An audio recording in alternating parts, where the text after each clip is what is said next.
elk have always been the primary source of food for wolves in Yellowstone. That's starting to change a little bit now recently with bison as those numbers increase, but that's a story for a future episode, and elk still are the primary prey for Yellowstone wolves. Currently there's about 7,500 elk living in the northern range, which is the Lamar Valley and Yellowstone Valley in northern Yellowstone, extending into Montana a little bit.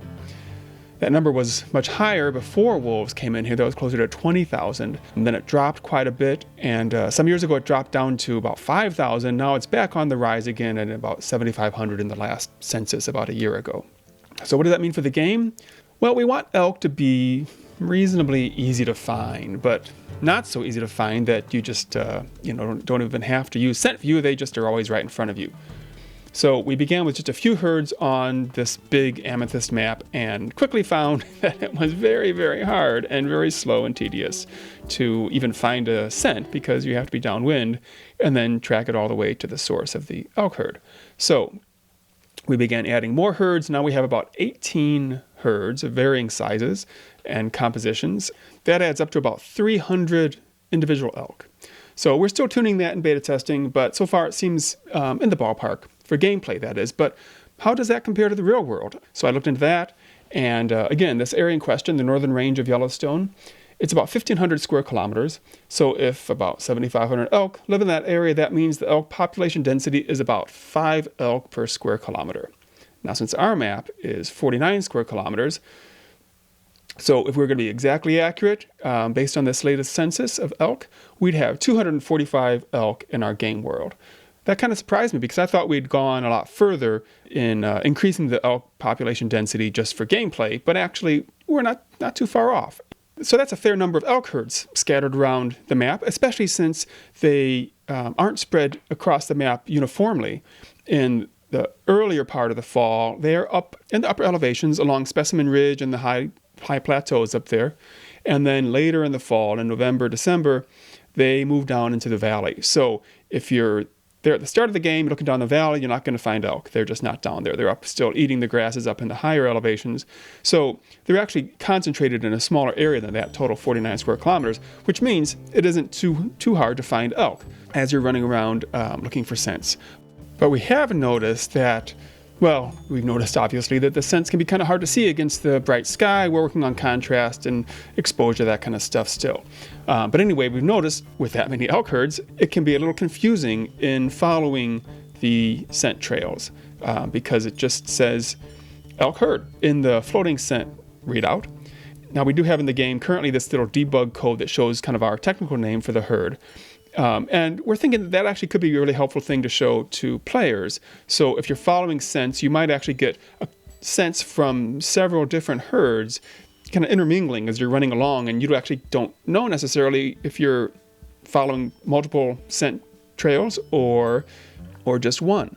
So we're thinking, it would be actually pretty helpful for the player, for the wolf, to know which elk herd scent they're following or they're detecting.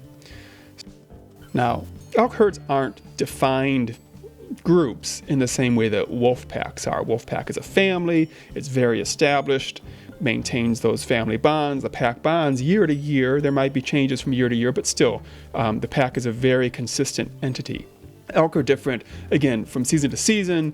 They migrate around some.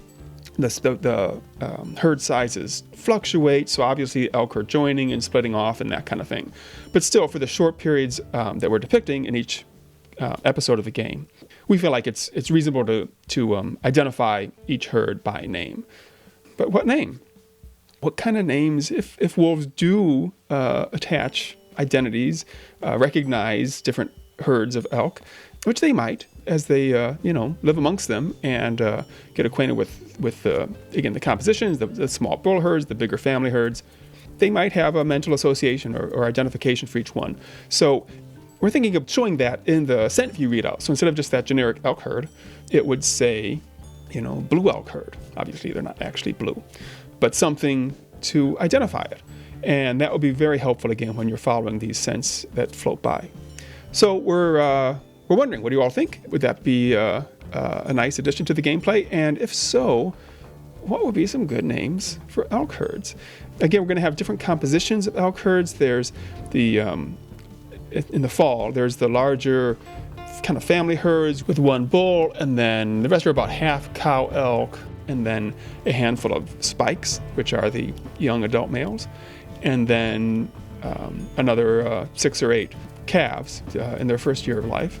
So there's those bigger family groups. There's the smaller bull elk herds that are just 1 or 3 or 4 or 5 bulls hanging out together. And then there's smaller family herds that are, 8 to 12 elk maybe. And again, that kind of mixed composition. So we could use place names, but there aren't actually that many place names in there. We'd have to be making those up, which is not a problem. But they do wander around the whole area. They're not territorial in the same way that wolves are.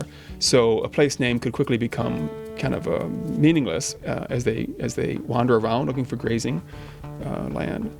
So we're open to ideas. If you've got an idea or a couple ideas for what would be nice names for elk that would fit in the WolfQuest and the Yellowstone environment theme, we'd love to hear them. And we're going to look these over and see if we've got some suggestions that we can use in the game. So thanks.